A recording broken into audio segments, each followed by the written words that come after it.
Assalamualaikum warahmatullahi wabarakatuh. Hai everyone. Baiklah, pertama-tama yang terhormat Bapak Zaharman, SE MSI AKCA, selaku dosen pengampu dari mata kuliah Akuntansi Sektor Publik. Sebelumnya, perkenalkan nama saya Eka Anandaryani dengan NIM 2262201105. Di sini saya ingin menjelaskan sebuah materi yang berjudul Regulasi Keuangan Sektor Publik. Yang pertama ini ada definisi regulasi publik. Regulasi berasal dari bahasa Inggris yakni regulation, yang artinya peraturan. Dalam Kamus Bahasa Indonesia atau Reality Publisher tahun 2008, kata peraturan itu mengandung arti kaidah yang dibuat untuk mengatur, petunjuk yang dipakai untuk menata sesuatu dengan aturan, dan ketentuan yang harus dijalankan serta dipatuhi. Jadi, regulasi publik adalah ketentuan-ketentuan yang harus dijalankan dan dipatuhi dalam proses pengelolaan organisasi publik, baik pada organisasi pemerintah pusat, pemerintah daerah, partai politik, yayasan, LSM, organisasi keagamaan atau tempat peribadatan, maupun organisasi sosial masyarakat lainnya. Yang kedua, teknik penyusunan regulasi publik. Teknik penyusunan regulasi publik ini merupakan serangkaian alur tahapan sehingga regulasi publik siap disusun dan kemudian ditetapkan serta diterapkan. Teknik penyusunan regulasi publik dapat dilihat dari paragraf berikut. Yang pertama ada pendahuluan. Perancang regulasi wajib mampu mendeskripsikan latar belakang perlunya disusun regulasi publik karena adanya permasalahan atau tujuan yang ingin dicapai. Yang kedua, mengapa diatur? Sebuah regulasi publik disusun karena adanya berbagai isu terkait yang membutuhkan tindakan khusus dari organisasi publik. Dan yang harus dilakukan ialah mencari jawaban atas pertanyaan mengapa isu tersebut harus diatur atau mengapa regulasi publik perlu disusun. Yang ketiga, permasalahan dan misi. Sebuah regulasi publik disusun dan ditetapkan jika solusi alternatif atas suatu permasalahan telah dapat dirumuskan, dan juga dilakukan dengan misi tertentu sebagai wujud komitmen serta langkah organisasi publik menghadapi rumusan solusi permasalahan yang ada. Yang keempat, dengan apa diatur? Setiap permasalahan harus dirumuskan dengan jenjang regulasi yang akan mengaturnya, sehingga permasalahan tersebut segera dapat disikapi dan ditemukan solusi yang tepat sasaran. Yang kelima, bagaimana mengaturnya? Substansi regulasi publik yang disusun harus bisa menjawab pertanyaan bagaimana solusi atas permasalahan yang ada akan dilaksanakan, sehingga wujud kebijakan organisasi publik dalam menghadapi berbagai permasalahan publik yang ada. Yang keenam, diskusi atau musyawarah. Materi regulasi publik harus disusun dan dibicarakan melalui mekanisme forum diskusi atau pertemuan khusus publik yang membahas regulasi publik. Yang terakhir, catatan. Hasil catatan dari proses diskusi yang dilakukan sebelumnya, ini akan menjadi wujud tindak lanjut dari keputusan organisasi publik menyangkut bagaimana regulasi publik akan dihasilkan dan dilaksanakan terkait isu atau permasalahan yang dihadapi. 3. Penyusunan regulasi publik yang terdiri dari 1. Perumusan masalah. Penyusunan regulasi publik diawali dengan merumuskan masalah yang akan diatur. Seorang perancang regulasi publik mampu mendeskripsikan masalah publik. Salah satu cara untuk menggali permasalahan ini adalah harus melakukan penelitian. Untuk masalah publik yang ada dalam masyarakat, observasi atas objek permasalahan itu harus dilakukan. Nah, di bawah ini kita bisa melihat contoh masalah publik tentang akuntansi sektor publik. Tahapan siklus akuntansi sektor publik yang pertama, perencanaan publik. Permasalahan, ketimpangan pelayanan publik atau kesehatan, pendidikan. Pihak terkait, bagian perencanaan, bagian program, dan stakeholder. Yang kedua, penganggaran publik. Permasalahan, alokasi anggaran pelayanan publik minimal. Pihak terkait, bagian anggaran, bagian keuangan. Yang ketiga, realisasi anggaran publik.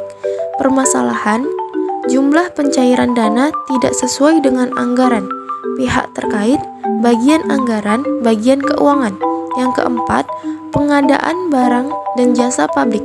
Permasalahan, informasi tidak transparan. Pihak terkait, bagian pengadaan, organisasi penyedia layanan barang dan jasa. Yang kelima, pelaporan keuangan sektor publik.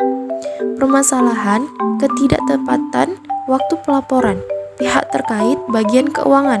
Yang keenam, audit sektor bank. Permasalahan, kurangnya bukti.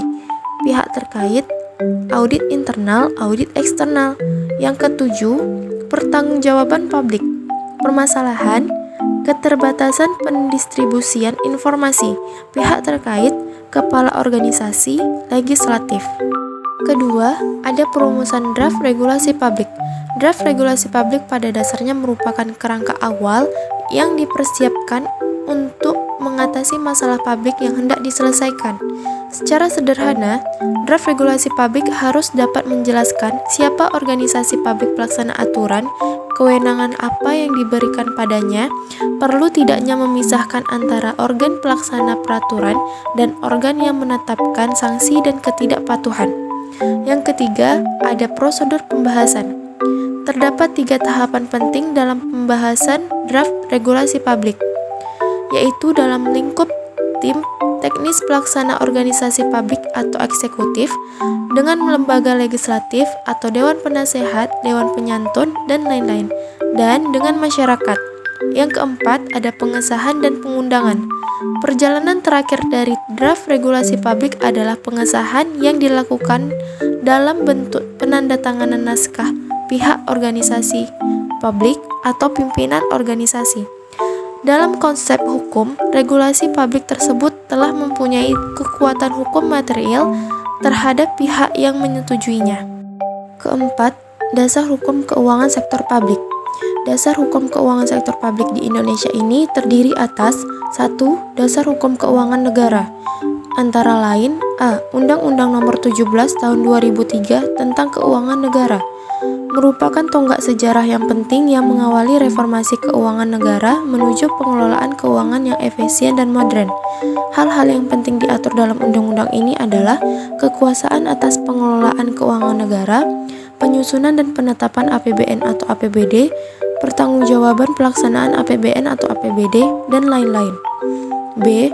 Undang-Undang Nomor 1 Tahun 2004 tentang Pembendaharaan Negara, merupakan pengelolaan dan pertanggungjawaban keuangan negara termasuk investasi serta kekayaan yang dipisahkan, yang ditetapkan dalam APBN dan APBD.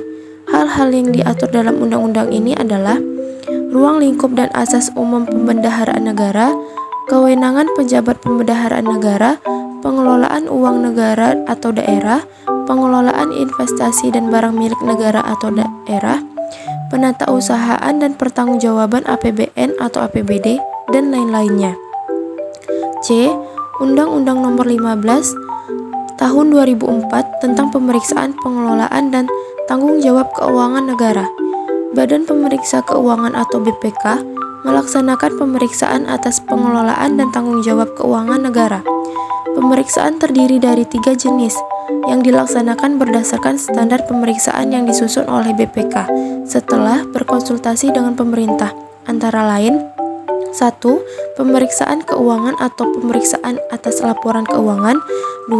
Pemeriksaan kinerja atau pemeriksaan atas pengelolaan keuangan negara yang terdiri atas pemeriksaan aspek ekonomi dan efisiensi serta pemeriksaan aspek efektivitas. Dan yang ketiga, pemeriksaan dengan tujuan tertentu.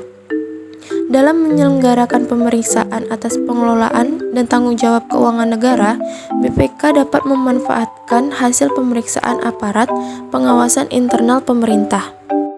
D. Undang-Undang Nomor 25 Tahun 2004 tentang Sistem Perencanaan Pembangunan Nasional. Sistem Perencanaan Pembangunan Nasional adalah satu kesatuan dari tata cara perencanaan pembangunan untuk menghasilkan rencana pembangunan dalam jangka panjang, jangka menengah, dan jangka tahunan yang dilaksanakan oleh unsur penyelenggaraan negara serta masyarakat di tingkat pusat dan daerah. Peraturan Presiden Republik Indonesia Nomor 32 Tahun 2005 tentang perubahan kedua atas Keputusan Presiden Nomor 30 Tahun 2003 tentang pedoman pelaksanaan pengadaan barang atau jasa pemerintah. Pengumuman pemilihan penyedia barang atau jasa harus dapat memberikan informasi yang luas kepada masyarakat dunia usaha, baik pengusaha daerah setempat maupun pengusaha daerah lainnya. Kedua, Dasar Hukum Keuangan Daerah. Berdasarkan pasal 18 Undang-Undang Dasar 1945, tujuan pembentukan daerah otonom adalah meningkatkan daya guna penyelenggaraan pemerintah untuk melayani masyarakat dan melaksanakan program pembangunan. Dalam rangka penyelenggaraan daerah otonom, menurut penjelasan pasal 64 Undang-Undang Nomor 5 Tahun 1974. Ketiga, Dasar Hukum Keuangan Organisasi lainnya. Di Indonesia, beberapa upaya untuk membuat standar yang relevan dengan praktek-praktek akuntansi di organisasi sektor publik telah dilakukan, baik oleh Ikatan Akuntansi Indonesia atau IAI maupun oleh pemerintah sendiri. Untuk organisasi nirlaba, IAI menerbitkan Pernyataan Standar Akuntansi Keuangan atau PSAK nomor 45 tentang organisasi nirlaba. PSAK ini berisi kaidah-kaidah atau prinsip-prinsip yang harus diikuti oleh organisasi nirlaba dalam membuat laporan keuangan. Selain itu, juga lahir Undang-Undang Nomor 16 Tahun 2001 tentang yayasan yang mengatur masalah organisasi publik yang berbentuk yayasan. Juga ada regulasi publik terkait dengan partai politik seperti Undang-Undang Nomor 2 Tahun 2008 tentang bantuan keuangan kepada partai politik. 5. Regulasi yang terkait dengan akuntansi sektor publik, yang terdiri dari 1. Regulasi akuntansi sektor publik di era prareformasi. Perjalanan akuntansi sektor publik di era prareformasi ini didasari pada Undang-Undang Nomor 5 Tahun 1974 tentang pokok-pokok pemerintahan di daerah. Pengertian daerah dalam era prareformasi adalah daerah tingkat 1 yang meliputi provinsi dan daerah tingkat 2 yang meliputi kota madya atau kabupaten. 2. Regulasi akuntansi sektor publik di era reformasi. Reformasi politik di Indonesia telah mengubah sistem kehidupan negara. Tuntutan good governance diterjemahkan sebagai terbebas dari tindakan KKN. Pemisahan kekuasaan antar eksekutif, yudikatif, dan legislatif dilaksanakan. Selain itu, partisipasi masyarakat akan mendorong praktik demokrasi dalam pelaksanaan akuntabilitas publik yang sesuai dengan jiwa otonomi daerah. Undang-Undang Nomor 22 Tahun 1999 tentang pemerintahan daerah dan Undang-Undang Nomor 25 Tahun 1999 tentang perimbangan keuangan pusat dan daerah adalah dua undang-undang yang berupaya mewujudkan otonomi daerah yang lebih luas. Sebagai penjabaran otonomi daerah tersebut di bidang administrasi keuangan daerah, berbagai peraturan perundangan yang lebih operasional dalam era reformasi pun telah dikeluarkan. 3. Paradigma baru akuntansi sektor publik di era reformasi. Paradigma baru dalam reformasi manajemen sektor publik adalah penerapan akuntansi dalam praktik pemerintah guna mewujudkan good governance. Landasan hukum pelaksanaan reformasi tersebut telah disiapkan oleh pemerintah dalam suatu paket undang-undang bidang keuangan negara yang terdiri dari Undang-Undang Keuangan Negara, Undang-Undang Pembendaharaan Negara, dan Undang-Undang Pemeriksaan Tanggung Jawab Keuangan Negara yang pada saat ini telah disahkan oleh DPR. Nah, penjelasan paradigma baru regulasi akuntansi sektor publik ini terdapat pada 1. Undang-Undang Nomor 17 Tahun 2003 tentang Keuangan Negara. 2. Undang-Undang Nomor 1 Tahun 2004 tentang Pembendaharaan Negara. 3. Undang-Undang Nomor 15 Tahun 2004 tentang Pemeriksaan Pengelolaan Keuangan Negara.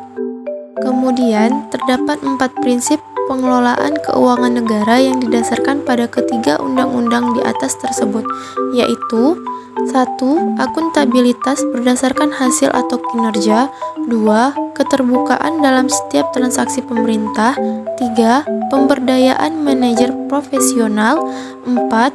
adanya pemeriksaan eksternal yang kuat, profesional, dan mandiri dalam pelaksanaan pemeriksaan. Nah, selain ketiga undang-undang di atas tadi, juga terdapat peraturan lain, yaitu 1. Undang-Undang Nomor 25 Tahun 2004 tentang Sistem Perencanaan dan Pembangunan Nasional. 2. Undang-Undang Nomor 32 Tahun 2004 tentang Pemerintahan Daerah. 3. Undang-Undang Nomor 33 Tahun 2004 tentang Perimbangan Keuangan antara Pemerintahan Pusat dengan Daerah. 4. Undang-Undang Nomor 24 Tahun 2005 tentang Standar Akuntansi Pemerintahan.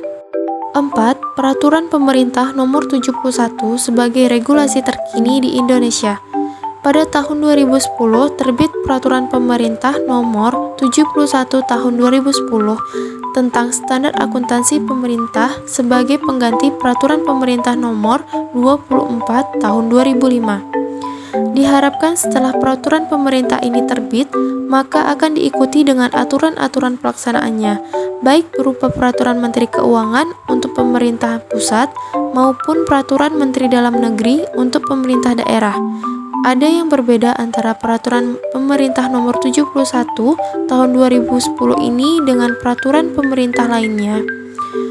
Dalam peraturan pemerintah nomor 71 tahun 2010 terdapat dua buah lampiran. Lampiran pertama merupakan standar akuntansi pemerintah berbasis akrual yang akan dilaksanakan selambat-lambatnya mulai tahun 2014. Sedangkan lampiran kedua merupakan standar akuntansi pemerintah berbasis kas menuju akrual yang hanya berlaku hingga tahun 2014. Keenam, ada regulasi dalam siklus akuntansi sektor publik. Nah, berikut ini merupakan hasil regulasi dari siklus akuntansi sektor publik, antara lain adanya regulasi tahapan dalam siklus akuntansi sektor publik dan contoh hasil regulasi publiknya. Yang pertama, regulasi perencanaan publik, yaitu Peraturan Pemerintahan Nomor 7 Tahun 2005 mengenai Rencana Pembangunan Jangka Menengah atau RPJM. 2. Regulasi anggaran publik, yaitu Undang-Undang Republik Indonesia Nomor 18 Tahun 2006 tentang Anggaran Pendapatan dan Belanja Negara Tahun Anggaran 2007. Yang ketiga, regulasi tentang pelaksanaan dan realisasi anggaran publik, yaitu Peraturan Presiden Republik Indonesia Nomor 93 Tahun 2006 tentang rincian anggaran belanja pemerintahan pusat tahun anggaran 2007 dan otorisasi kepala daerah dokumen pelaksanaan anggaran atau DPA. Yang keempat, regulasi pengadaan barang dan jasa, yaitu SK Gubernur tentang pemenang dalam pengadaan barang dan jasa. Yang kelima, regulasi laporan pertanggungjawaban publik, yaitu Peraturan Daerah tentang penerimaan laporan pertanggungjawaban gubernur atau bupati atau wali kota. 7. Review regulasi akuntansi sektor publik. Di Indonesia, produk lembaga legislatif bersama-sama dengan eksekutif yang berupa undang-undang dinilai tidak dapat diuji atau judicial review oleh cabang kekuasaan kehakiman. Jika hal ini hendak dilakukan, pengujian itu akan dilakukan oleh lembaga yang membuat aturan itu sendiri.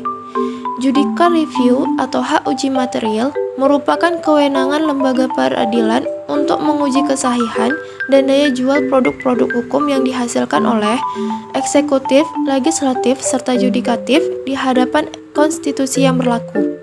Pengujian oleh hakim terhadap produk cabang kekuasaan legislatif dan cabang kekuasaan eksekutif adalah konsekuensi dari dianutnya prinsip checks and balance berdasarkan doktrin pemisahan kekuasaan atau separation of power. Dalam kenyataannya, undang-undang yang bermasalah memang ada. Namun, di sisi lain, undang-undang juga merupakan suatu instrumen pengatur yang mengikat dan mempunyai legitimasi.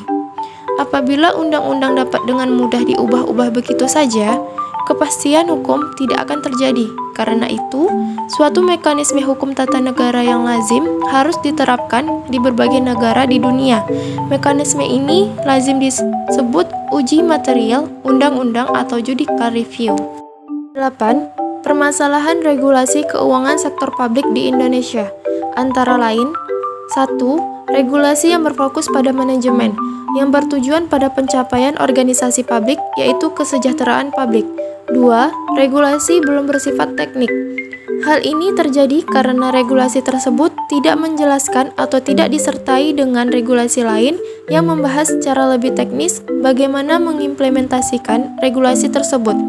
3. Perbedaan interpretasi antara undang-undang dan regulasi di bawahnya. Dalam banyak kajian, ada beberapa ayat atau pasal dari undang-undang atau regulasi terkait sering menimbulkan berbagai interpretasi yang berbeda pelaksanaannya. 4. Pelaksanaan regulasi yang bersifat transisi berdampak pemborosan anggaran. Pemborosan anggaran akan menurunkan kapasitas organisasi dalam menjalankan roda organisasi sehingga pencapaian tujuan organisasi semakin menurun. 5. Pelaksanaan regulasi tanpa sanksi. Sebuah regulasi disusun dan disahkan dengan tujuan tertentu yang dalam konteks ini sudah tentu kesejahteraan publik tidak dapat tercapai. Karena itu, sanksi terhadap organisasi yang tidak melaksanakan regulasi hendaknya dicantumkan dalam setiap regulasi publik. Yang terakhir, kesimpulan. Regulasi keuangan sektor publik merupakan ketentuan yang harus dijalankan dan dipatuhi dalam proses pengelolaan organisasi publik, baik itu pemerintahan pusat, pemerintahan daerah, perusahaan, serta organisasi lainnya. Proses penyelenggaraan pemerintahan ditujukan untuk mengkoordinasi pelaksanaan hak dan kewajiban warga negara dalam suatu sistem pengelolaan keuangan negara. Pengelolaan keuangan negara maupun keuangan daerah sebagaimana yang dimaksud dalam Undang-Undang Dasar 1945 perlu dilaksanakan secara profesional, terbuka, dan bertanggung jawab untuk kemakmuran rakyat Indonesia. Baiklah, sekian dari penjelasan saya mengenai materi regulasi keuangan sektor publik. Apabila ada kekurangan ataupun kesalahan, saya mohon maaf. Saya tutup. Wassalamualaikum warahmatullahi wabarakatuh. See you.